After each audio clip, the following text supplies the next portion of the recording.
ఎనర్జీతో రఫ్ ఆడించాల్సిందే. Put your hands together to welcome Aadi గారు on to the stage.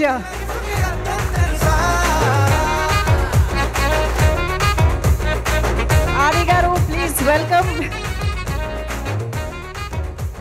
Thank you so much. అందరికీ thank you అండి. ఈరోజు మనం సినిమా వాళ్ళ గురించి మాట్లాడుకుందాం, 2 సినిమాని చంపేసే వాళ్ళ గురించి మాట్లాడుకుందాం, 3 మన సినిమా గురించి మాట్లాడుకుందాం. ఓకేనా? ఓకే. కానీ తెలుగు సినిమా అనగానే ఎక్కడ ఏ ఈవెంట్ జరిగినా ఇలా వచ్చేసే ముందు తెలుగు ఆడియన్స్ అందరికీ కూడా థ్యాంక్ యూ సో మచ్ అండి ఎందుకంటే తెలుగు సినిమా అంటేనే ఒక ఎమోషన్ అనమాట. రీసెంట్గా మీరు చూసే ఉంటారు, వారణాసి మూవీ నుంచి ఆ చిన్న మహేష్ బాబు గారి గ్లిమ్స్ రాగానే మైండ్ పోయింది. అసలు అది మైండ్లో నుంచే పోవట్లేదు. అంటే ఈ దెబ్బతో అవతారు కూడా జై బాబు అనాల్సిందే, అలా ఉందన్నమాట అది ఆల్మోస్ట్. అంటే తెలుగు సినిమా అనగానే గౌరవంగా నమస్కారం పెట్టేలా చేసింది నందమూరి తారక రామారావు గారు, అక్కినేని నాగేశ్వరరావు గారు అయితే, తెలుగు సినిమా అనగానే గర్వంగా శాల్యూట్ కొట్టేలా చేసింది మెగాస్టార్ చిరంజీవి గారు అయితే, తెలుగు సినిమా అనగానే ప్రపంచంలో మనం ఏ మూలకు వెళ్ళినా నేను తెలుగునిరా అని ధైర్యంగా చెప్పుకునేలా చేసింది మాత్రం ఎస్ఎస్ రాజమౌళి గారండి. ఆయనకి నాన్ స్టాప్గా సక్సెస్ రావాలని మనస్ఫూర్తిగా కోరుకుంటున్నాను. ఇప్పుడు ఆ వారణాసి గురించి ఎందుకు మాట్లాడాల్సి వచ్చిందంటే, ఆ రోజు జరిగిన ఆ గ్లోబల్ ఈవెంట్ అంత సక్సెస్ అవ్వడానికి one of the main reason మన సుమగారికి నిజంగా అసలు మామూలు విషయం కాదు. అంటే అంత పెద్ద ఈవెంట్లో చిన్న అంతరాయం కలిగినా కూడా ఆవిడ మేనేజ్ చేసిన విధానం మాత్రం వేరే లెవెలు. అందుకే సుమగారికి ఒక్కసారి గట్టిగా క్లాప్స్ కొట్టాలి ఆ విషయంలో మాత్రం. అదొక్కటే కాదు,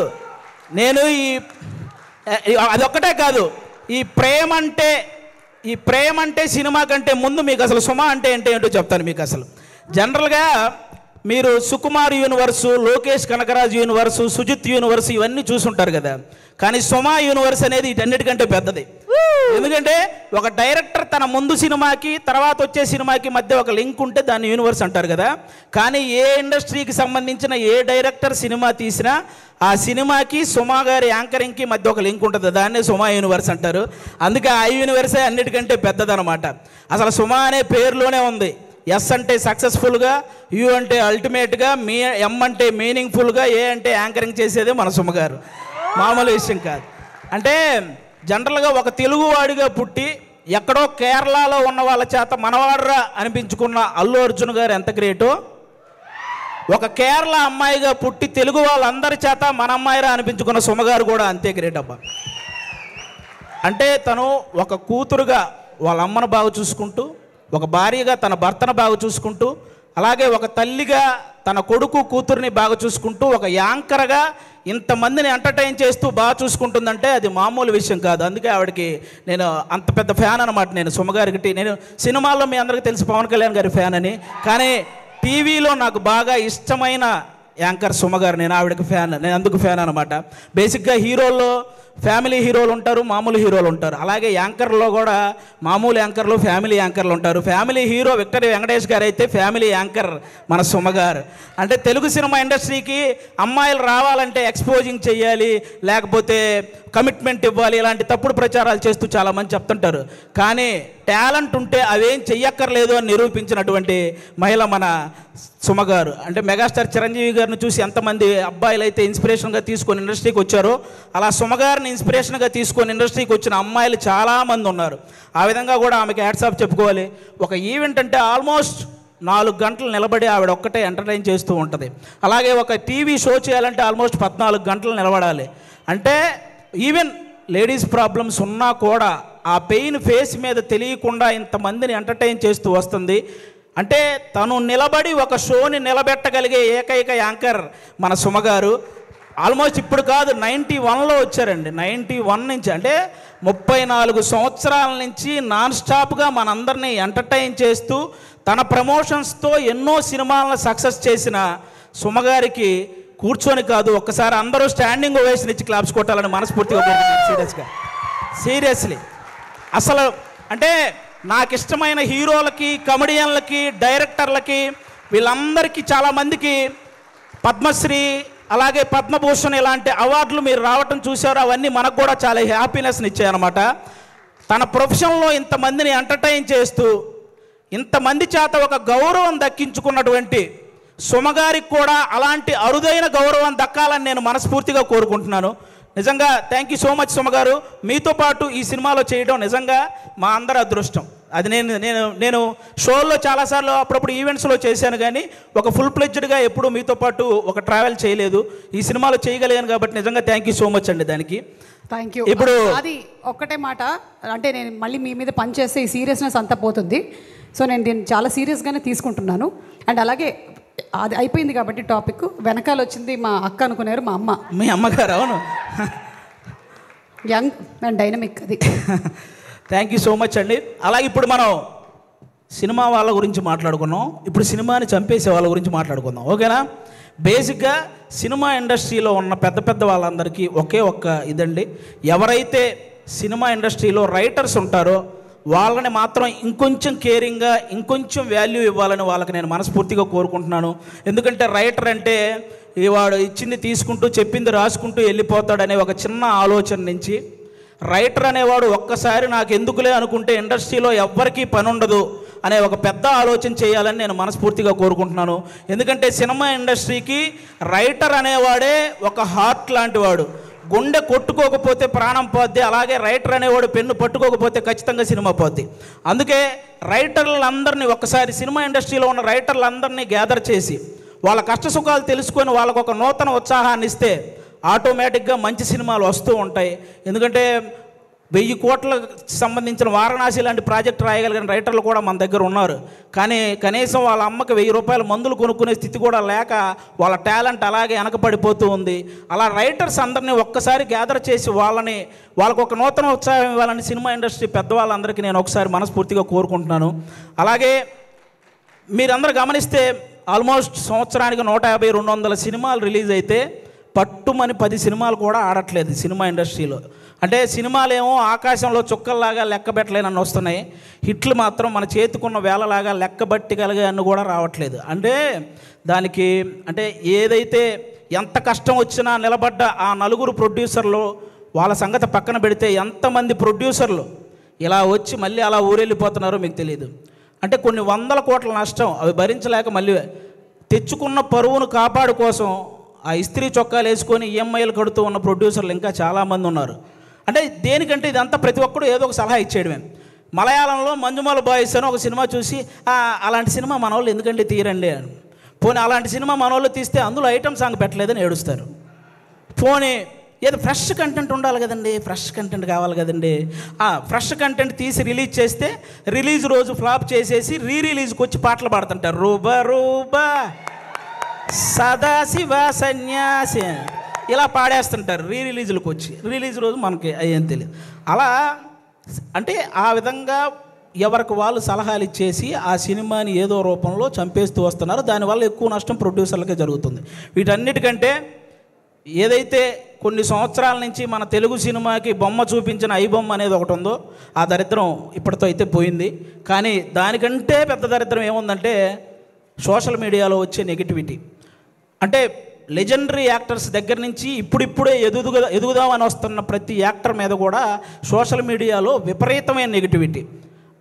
అది కొంతమందికి ఇప్పుడు నాలాంటి వాడు మీరు చేశారనుకో నాకు పెద్ద బాధ ఏమి ఉండదు, నేను మా ఇంట్లో అమ్మా నాన్నలకి నేను చెప్పుకోగలను, అవేం పర్లేదు నేను చూసుకుంటాను.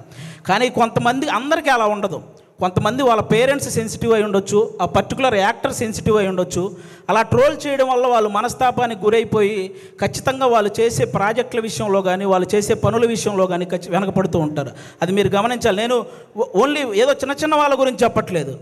మన తెలుగు సినిమాని ఆల్మోస్ట్ మన దేశాన్ని తలెత్తుకునేలా చేసిన రాజమౌళి గారు లాంటి వాళ్ళే ఒక పోస్టర్ వదిలితే దాని మీద ట్రోల్ చేసి ఆయన్ను కూడా తలదించుకునేలా చేస్తున్నాం. అరే ఒక అనుకున్న ఈవెంట్లో అనుకున్న టైం ప్రకారం ఒక గ్లిమ్స్ ప్లే అవ్వలేదని ఎమోషనల్ అయ్యాడు. అంటే ఆయనకు ఆ సినిమా పట్ల ఉన్న హార్డ్ వర్క్ గురించి, ఆయనకు ఆ సినిమా పట్ల ఉన్న డెడికేషన్ గురించి మనం హ్యాట్స్ ఆఫ్ చెప్పాల్సింది పోయి అందులో కూడా ఏవో కారణాలు వెతుక్కొని ఎలాగోలాగ ట్రోల్ చేయాలి. అక్కడ తప్పు జరగలేదు అసలు. ఆయన బేసిక్గా నాకు రామాయణం మహాభారతం అంటే చాలా ఇష్టం అని చెప్పిన వ్యక్తి. అలాంటి వ్యక్తి ఎవరైనా రాముడి గురించి నాకు తీసే అవకాశం వచ్చిందని చెప్పిన వ్యక్తి ఆయన ఆ రోజు హనుమంతుడి మీద అలిగాడే కానీ అవమానించలేదు. ఇది ఒక్కటి అందరూ గుర్తుపెట్టుకోవాలని నేను మనస్ఫూర్తిగా కోరుకుంటాను. ఒకరు కాదు, సినిమా కోసం ఎన్టీఆర్ గారు సన్నబడితే ఆయన మీద ట్రోలింగ్, మన బాలకృష్ణ గారు మాట్లాడితే ట్రోలింగ్, అల్లు అర్జున్ గారు నవ్వితే ట్రోలింగ్, సాయి ధర్మతేజ్ గారు యాక్సిడెంట్ అయ్యి ఆయనకు మాట్లాడడానికి ఇబ్బందిగా ఉంటే దాని మీద కూడా ట్రోలింగ్.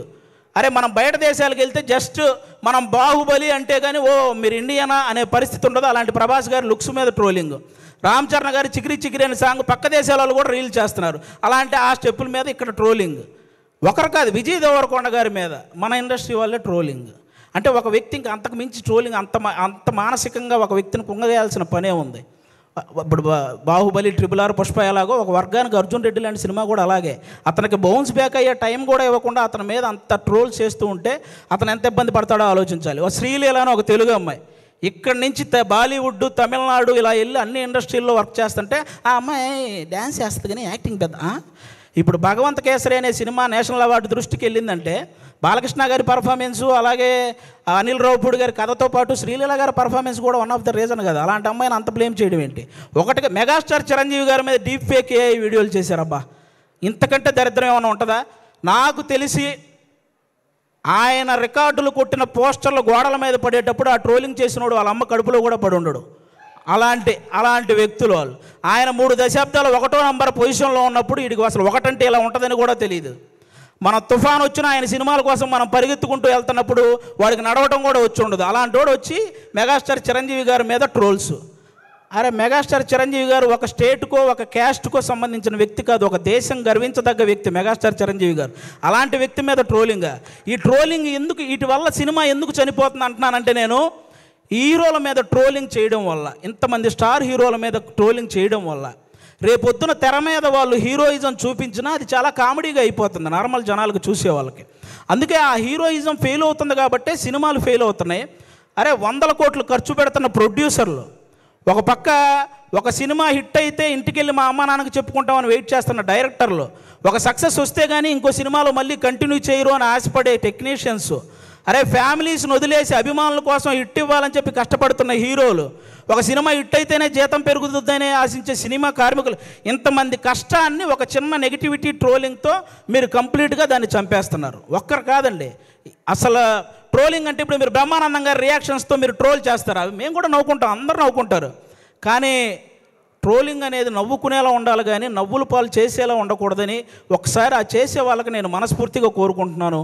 అలా ఇంకెప్పుడూ కూడా ఇంతమంది లెజెండ్స్ ఎంతో సాధించి ఇక్కడ వరకు వచ్చారు, వాళ్ళని అంత ఈజీగా నెగిటివ్ చేసే ప్రయత్నం చేయకండి అని వన్స్ అగైన్ నేను మనస్ఫూర్తిగా కోరుకుంటున్నాను. అలాగే ఇప్పుడు వాళ్ళకి చెప్పేశాను కాబట్టి చాలు. అలాగే కొంతమంది ఇంకా రివ్యూవర్స్ ఉన్నారు, వాళ్ళకు కూడా కొంచెం చూసుకొని చెయ్యాలని వాళ్ళకి మనస్ఫూర్తిగా కోరుకుంటున్నాను. చాలామంది మంచి రివ్యూవర్స్ ఉన్నారు, సినిమా గురించి చాలా బాగా చెప్తారు, సినిమా గురించి బాగా చెప్పి ఈ సినిమా నచ్చితే మంచి హైప్ ఇస్తారు, నచ్చకపోతే ఇందులో ఈ నచ్చిన విషయాల కోసం మీరు వెళ్ళొచ్చు అని చెప్తారు. అలా చెప్తే చాలా బాగుంటుంది. అంతేగాని సినిమా మీద వెటకారం చేస్తూ రివ్యూలు ఇస్తుంటారు. వాళ్ళకి అర్థం కాని విషయం ఏంటంటే ప్రొడ్యూసర్లు ఎంత నష్టపోతున్నారో ఒకసారి ఆలోచించాలని మనస్ఫూర్తిగా కోరుకుంటున్నాను. ఇక మా ప్రేమంటే సినిమాలో, ముఖ్యంగా మా ప్రేమంటే సినిమాలో మా ప్రియదర్శి బ్రదర్ ఇందాక నాగ చైతన్య గారు చెప్పినట్టే వర్స్టైల్ యాక్టర్, అసలు మామూలుగా కాదు. అతను ఏ సినిమా పట్టుకుంటే ఆ సినిమా లక్కీ అన్నట్టు మారిపోయింది. బలగం చూసినప్పుడు కానీ, అతను కోర్టు సినిమా చూసినప్పుడు కానీ, మల్లేశం చూసినప్పుడు కానీ, సారంగపాణి జాతకం సినిమా చూసినప్పుడు కానీ అతని పర్ఫార్మెన్స్ ఎప్పటికప్పుడు వేరియేషన్స్ చూయించుకుంటూ వస్తూ, అంటే చాలామంది ప్రొడ్యూసర్లకి ప్రియదర్శి లాంటి వాడితో సినిమా తీస్తే మనం తక్కువ బడ్జెట్ పెట్టుకోవచ్చు, ఎక్కువ లాభాలు పొందొచ్చు అనే ఫీలింగ్ అతని మీద ఉంది. కాబట్టి అలాంటి ప్రియదర్శి గారు, మన ఆనంది గారు ఇక్కడ చెన్నై, తమిళ్లో రెండిట్లో కూడా ఆవిడ చాలా పాపులారిటీ సాధించిన అమ్మాయి, మన తెలుగు అమ్మాయి. చాలా ముచ్చటగా ఉంటుంది చూడడానికి. ఆనంది గారు ఎక్కడ పర్ఫామ్ చేసినా, ఏ సీన్ చేస్తున్నా అలా చూస్తుండిపోవాలనిపిస్తుంది. మన ఆనందిని ప్రియదర్శిని హీరోయిన్లు అనడం కంటే కూడా వాళ్ళిద్దరిని పర్ఫార్మర్లు అనడం అనేది చాలా, నాకు అది చాలా బాగుంటుంది అనిపిస్తుంది. ఎందుకంటే అంత బాగా పర్ఫామ్ చేస్తారు. వాళ్ళిద్దరికీ కూడా థ్యాంక్ యూ సో మచ్. మా నవనీత్ బ్రదర్ డెబ్యూ డైరెక్టర్, మీరందరూ ఆ నవనీత్ బ్రదర్ని ఎంకరేజ్ చేయాలి. ఒక డెబ్యూ డైరెక్టర్కి ఎన్నో కళలు ఉంటాయి, ఆ కళల్ని మీరు సాకారం చేయాలని ప్రేక్షకులందరినీ మనస్ఫూర్తిగా కోరుకుంటున్నాను. ఈ నవంబర్ 21న థియేటర్లోకి అందరూ వెళ్ళి మా ప్రేమంటే సినిమా చూసి ఎంజాయ్ చేయాలని వన్స్ అగైన్ అందరికీ థ్యాంక్ యూ సో మచ్ ప్రేక్షకులందరూ థ్యాంక్ యూ. పిలుస్తా నేను ఆవిడ ఆవేశపడుతున్నారు వచ్చేద్దామని. అంటే టైం అయిపోయింది అందుకని. అర్థమైంది. థ్యాంక్ యూ సో మచ్ అండి. థ్యాంక్ యూ సో మచ్ ఆది గారు. That was so beautiful. And